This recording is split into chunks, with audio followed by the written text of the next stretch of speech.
Leemos Colosenses capítulo 4, versículos del 2 al 9. Colosenses capítulo 4, versículos del 2 al 9. Texto de hoy.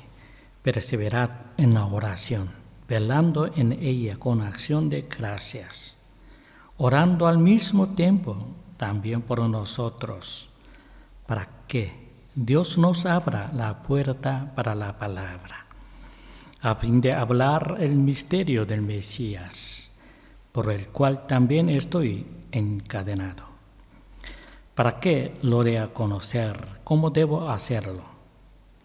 Andad sabiamente para con los de afuera, no malgastando el tiempo. Vuestras palabras sea siempre con gracia, sazonada con sal, para que sepáis cómo debéis responder a cada uno.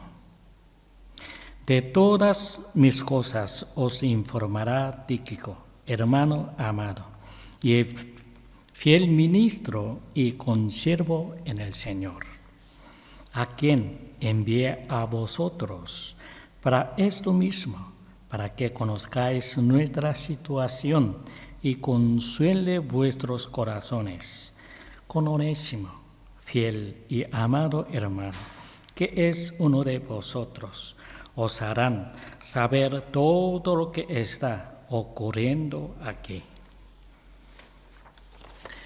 Vamos a hacer un resumen de lo que hemos estado estudiando las últimas semanas.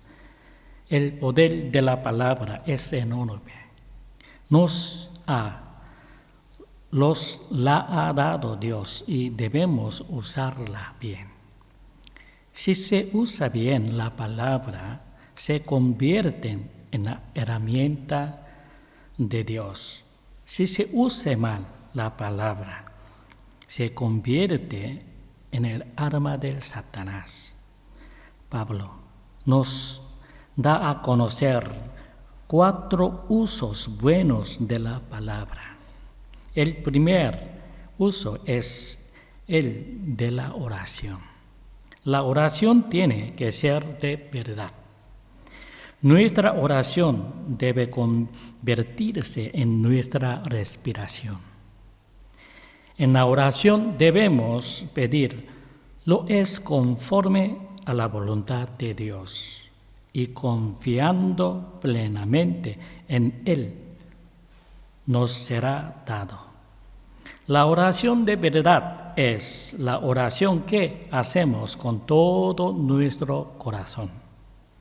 Nuestra oración tiene que ser siempre en acción de gracias.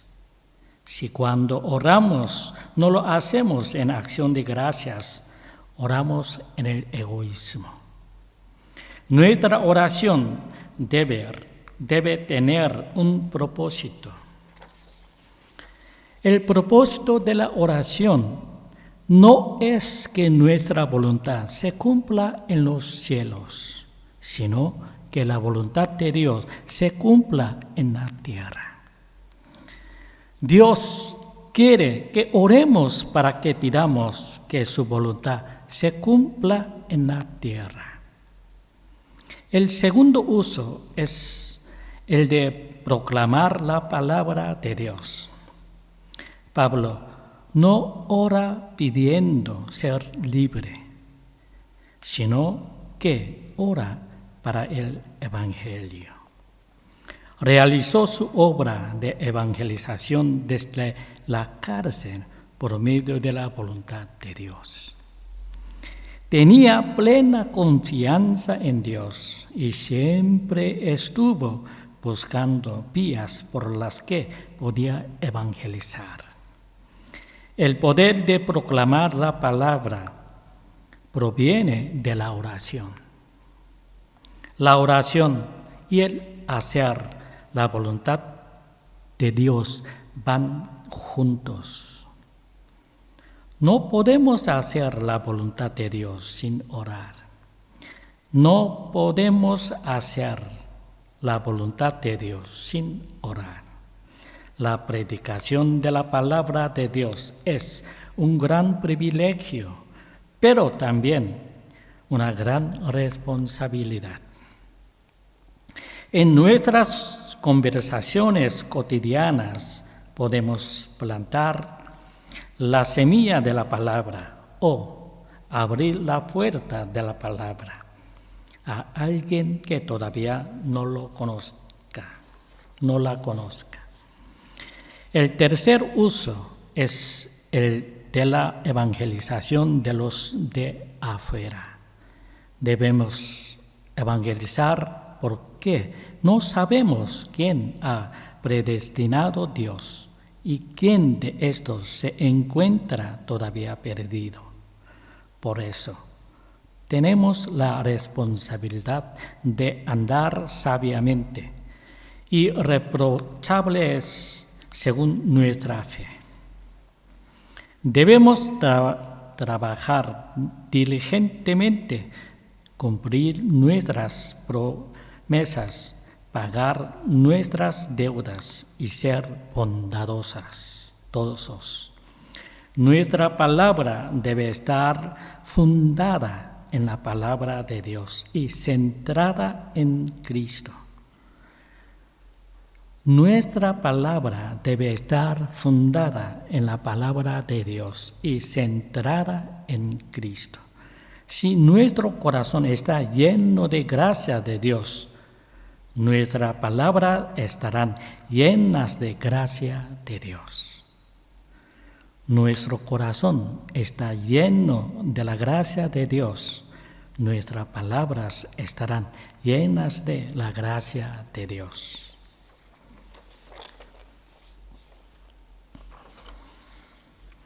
Vamos a seguir desde donde lo dejamos la última vez. Jesús, incluso cuando hablaba el pecado, lo hacía con la gracia. También Efesios capítulo 4, versículo 29, ninguna palabra dañina salga de vuestra boca, sino la que sea buena para la necesaria edificación, que comunique gracia a los oyentes. Nuestra palabra debe estar llena de la gracia de Dios. Y también el versículo 4:15, Efesios, sino que hablando la verdad en amor, crezcamos en todas las cosas en aquel que es la cabeza, el Cristo. Las conversaciones que tengamos entre nosotros deben ser hablando la verdad en amor.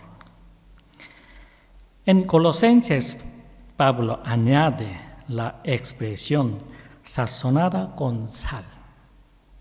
La sal no solo se añade para dar mejor sabor a la comida, sino que también se usa para que no se pudra.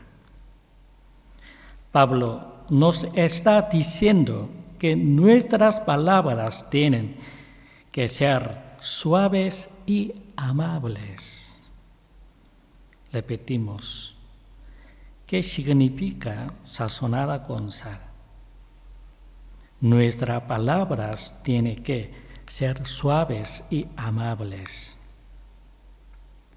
En Efesios capítulo 4, versículo 24, leemos que no debemos hablar palabras sucias, vestidos ya del nuevo hombre, que fue creado según Dios en la justicia y santidad en la verdad. Las palabras salen de nuestro corazón. Si nuestro corazón está lleno de la gracia de Dios, nuestras palabras estarán llenas de la gracia de Dios. No usamos nuestra palabra para dañar a nadie, sino para edificarlo. No usamos nuestra palabra para dañar a nadie, sino para edificarlo. Debemos esforzarnos para que nuestra palabra sea amable. Vamos en Levítico capítulo 2, versículo 13. Sazonarás con sal todo presente de tu ofrenda vegetal, y nunca dejará que la sal del pacto de tu Dios falte de tu ofrenda. En toda ofrenda tuya presentarás sal. Los sacrificios requerían sal. Pablo está asociando nuestra palabra en un sacrificio. Busquemos Hebreos capítulo 13, versículo del 14 al 17. Hebreos capítulo 13, versículo del 14 al 17.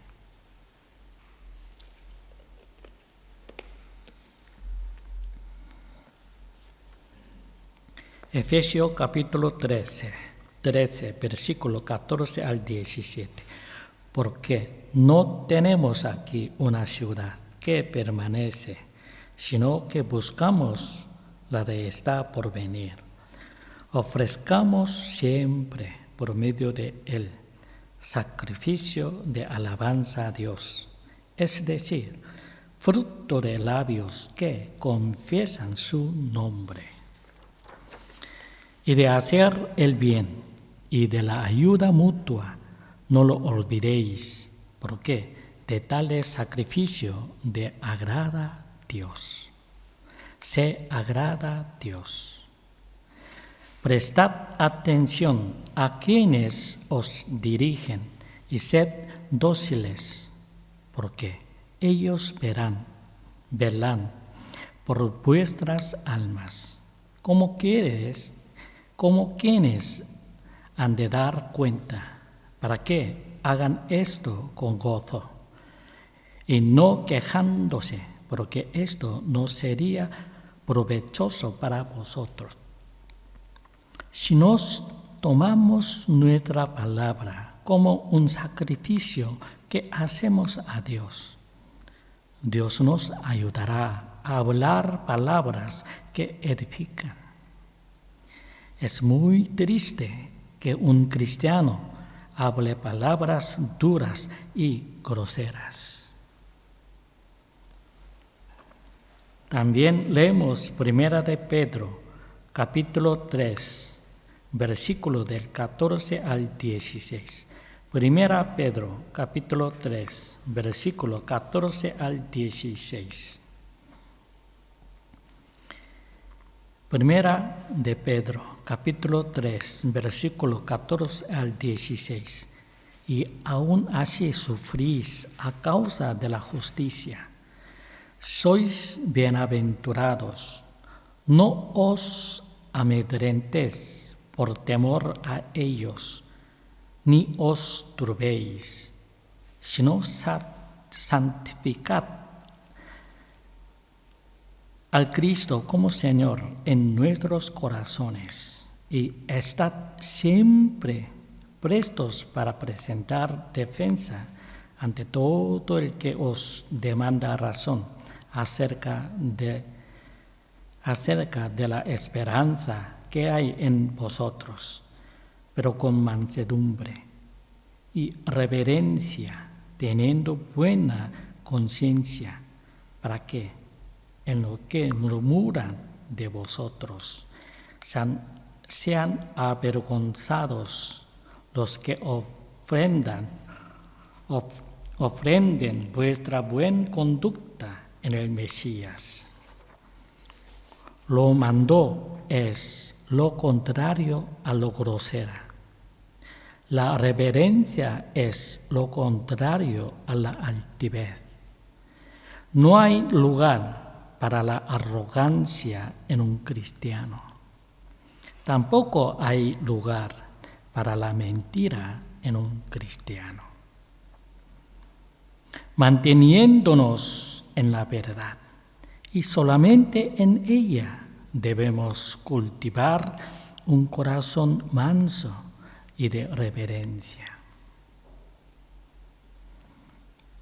Repetimos, lo mandó es lo contrario a lo grosera. La reverencia es lo contrario a la altivez. No hay lugar para la arrogancia en un cristiano. Tampoco hay lugar para la mentira en un cristiano. Manteniéndonos en la verdad y solamente en ella, debemos cultivar un corazón manso y de reverencia. Nuestro corazón y nuestras palabras tienen que ser una. Si nuestra palabra es dura y grosera, la puerta de la evangelización se nos cierra. Si nuestra palabra es, por el contrario, mansa y amable, podremos evangelizar y convertirnos en discípulos de Cristo.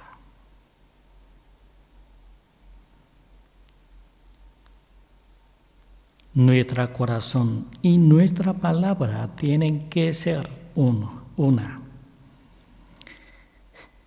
Si nuestra palabra es dura y grosera, la puerta de la evangelización se nos cierra. Si nuestra palabra es, por el contrario, mansa y amable, podemos evangelizar y convertirnos en discípulos de Cristo. El cuarto uso de compartir la carga. Pablo no habla de su situación en esta epístola. Pablo envía a Tíquico y Onésimo con esta epístola a la iglesia de Colosas para compartir su carga. Compartir la carga es un trabajo de la palabra. Nos podemos ayudar mutuamente compartiendo las cargas que llevamos los unos con los otros.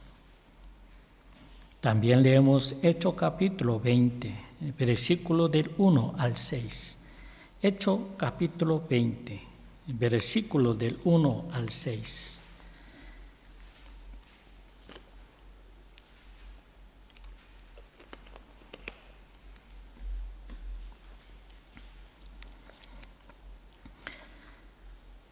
Hechos capítulo 20, versículo 1 al 6. Cuando cesó el alboroto, Pablo mandó llamar a los discípulos y después de exhortarlos se despidió y salió para Macedonia. Y luego de recorrer aquellas regiones y exhortarlos con extensas conversaciones, llegó a Grecia. 3 meses después, al surgir un complot contra él por parte de los judíos, cuando estaba a punto de embarcarse, tomó la decisión de regresar por Macedonia.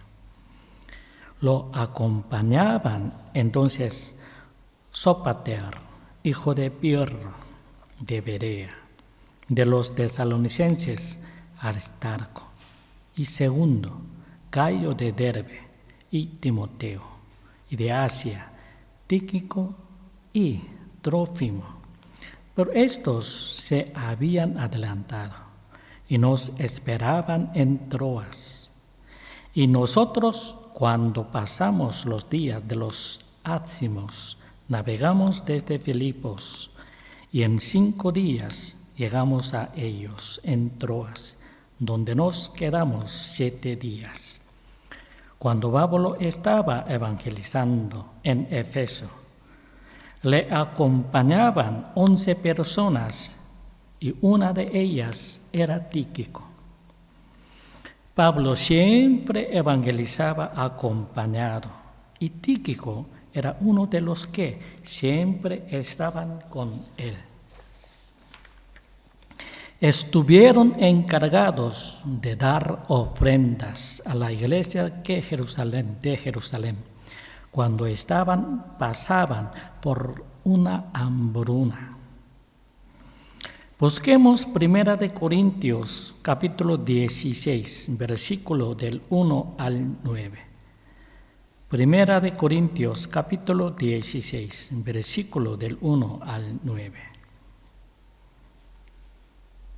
1 de Corintios capítulo 16, 1 al 9. Ahora bien, en cuanto a la ofrenda para los santos, haced vosotros también, tal como ordené a las iglesias de Galacia. Cada primer día de la semana, cada uno de vosotros ponga aparte, ahorrando de lo que haya prosperado, para que cuando vaya no se hagan entonces colectas. Y cuando vaya, a los que aprobéis por medio de cartas, a estos enviaré para que lleven vuestra expresión de bondad a Jerusalén. Y si fuera propio que también yo vaya, irán conmigo. Y cuando pase por Macedonia, iré a vosotros, pues es necesario que pase por Macedonia. Y quizá me quedaré con vosotros, o aún pasaré el invierno, para que vosotros me encaminéis a donde vaya, porque no quiero ahora veros de paso, pues si el Señor lo permite, espero permanece algún tiempo con vosotros. Pero estaré en Éfeso hasta Pentecostés, porque se me ha abierto una puerta grande y eficaz, pero muchos son los que se oponen. También leemos 2 de Corintios capítulo 8, versículos del 1 al 5. 2 Corintios 8, versículos del 1 al 5.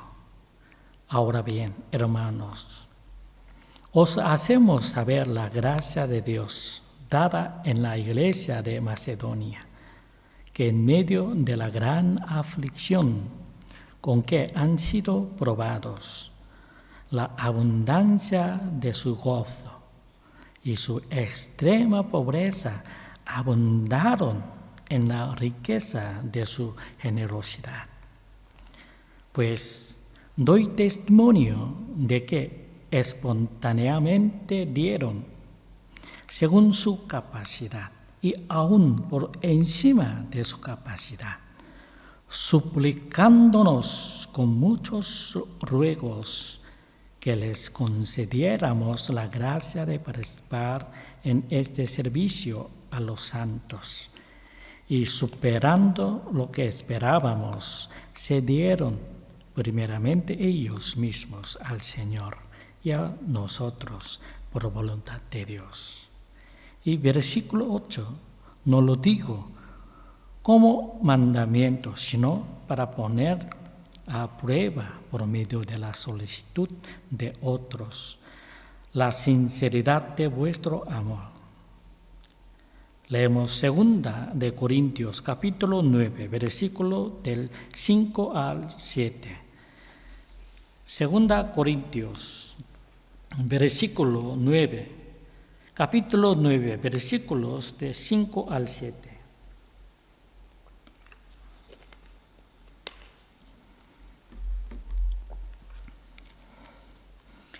Segunda Corintios, capítulo 9, versículos 5 al 7. Tuve por necesario, pues, exhortar a los hermanos para que se adelantarán en ir a vosotros y prepararán de antemano vuestra contribución generosa, permitida hacer mucho tiempo, a fin de que esté preparada como bendición y no como exigencia. Pero esto digo, el que siembra escasamente, cosechará también escasamente, y el que siembra abundantemente, cosechará también abundantemente. Cada uno de cómo se propuso en su corazón, no con tristeza o por obligación, porque Dios ama al dador alegre. El versículos del 10 al 15. Y el que provee semilla al que siembra, también proveerá pan para alimento y multiplicará vuestra semilla y hará crecer los frutos de vuestra justicia, siendo enriquecidos en todo para toda generosidad, la cual produce por medio de nosotros acción de gracia a Dios. Porque el ministerio de este servicio no solo suple las necesidades de los santos, sino que también abunda en acción de gracia a Dios. Pues por la experiencia de esta ayuda, ellos glorificarán a Dios a causa de la obediencia, que profesáis el evangelio del Mesías, y por la generosidad de esta ayuda para ellos y para todos. Y en la oración de ellos por vosotros, por amaros a causa de la sobreabundante gracia de Dios derramada en vosotros. Gracias a Dios por su don inefable. Tíquico fue a buscar a Pablo encarcelado en Roma para ayudarlo. Pablo escribió las epístolas a los Colosenses y Efesios y fueron entregadas por Tíquico y Onésimo. Efesios capítulo 6, versículo 21, para que también vosotros sepáis mis asuntos, cómo me va, todo os lo dará a conocer Tíquico, el hermano amado y fiel ministro en el Señor. También llevó la carta de Filemón. Pablo exhortó a la iglesia de Colosas a dar la bienvenida a Tíquico cuando llegase. Pablo presenta a Tíquico como un buen cristiano. Tíquico ayudó a Pablo en todo lo que necesitó. Pablo lo llama hermano amado. Todos nosotros hubiéramos sentido una gran alegría al recibir la noticia de que un hermano tal nos viene a visitar. Tíquico era un fiel ministro en el Señor. El amor de Pablo hacia Tíquico era fruto natural de su trabajo y ayuda. Tíquico fue un consiervo de Cristo con Pablo. Aunque no fuese un apóstol, Pablo le dio muchas potestades. Tíquico trabajó celosamente. Él era alguien en quien Pablo podía confiar plenamente para llevar sus cartas a Éfeso y Colosas. También leemos 2 de Timoteo, capítulo 4, versículo 12, pues a Tíquico lo envía a Éfeso. Era muy duro mantener la comunicación, porque no siempre solo permitían a Pablo, pero a pesar de todo, Tíquico nunca paró en su esfuerzo. El trabajo de Tíquico no era fácil ni cómodo, más bien lo contrario, pero lo hizo porque era un trabajo que se tenía que hacer. Un trabajo que se tenía que hacer. Onésimo era un esclavo huido, pero al recibir el Evangelio, gracias a Pablo, se convirtió en cristiano. Pablo envió a Onésimo de vuelta a Filemón con la carta, pidiéndolo su perdón, y lo recomendó a las iglesias. A Onésimo también lo llama fiel y amado hermano. El caso de Onésimo es un caso extraordinario, pues a pesar de haber pasado poco tiempo con él y a pesar del poco tiempo que hacía que había empezado a saber sobre el Evangelio, Pablo vio el corazón de Onésimo y supo que era fiel. Tíquico y Onésimo tenían dos trabajos. El primero era el de animar a las iglesias y el segundo, el de dar a conocer la situación actual de Pablo. Pablo pidió que oraran para que se le abrieran nuevas puertas. Hasta aquí hemos hablado sobre los buenos usos de la palabra según Pablo. El primer uso es el de la oración. El segundo es de proclamar la palabra de Dios. El tercero es el de la evangelización de los de afuera. Y el último es el de compartir las cargas. La palabra tiene un gran poder. Todos estos usos son grandes bendiciones y debemos apartarnos de usar la palabra para la maldad. Por último, leemos Salmo 141, versículo 3 y 4. Coloca, oh Yahvé, un guardia a mi boca. Vigila en la puerta de mis labios. No permitas que mi corazón se incline a cosa mala para hacer obras perversas con hombres malhechores. No seré comensal en sus banquetes. Hagamos que la oración de David sea la nuestra propia. Repetimos. Hasta aquí hemos hablado sobre los buenos usos de la palabra según Pablo.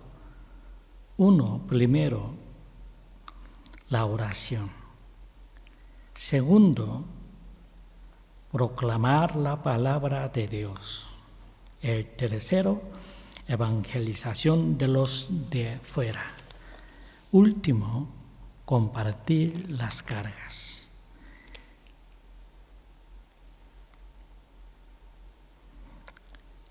Hagamos que la oración de David, Salmo 141, sea la nuestra propia. Por hoy vamos a dejar el sermón aquí. Seguiremos más adelante si Dios quiere. Espero que tengáis una semana llena de comunión con Dios. Que Dios os bendiga.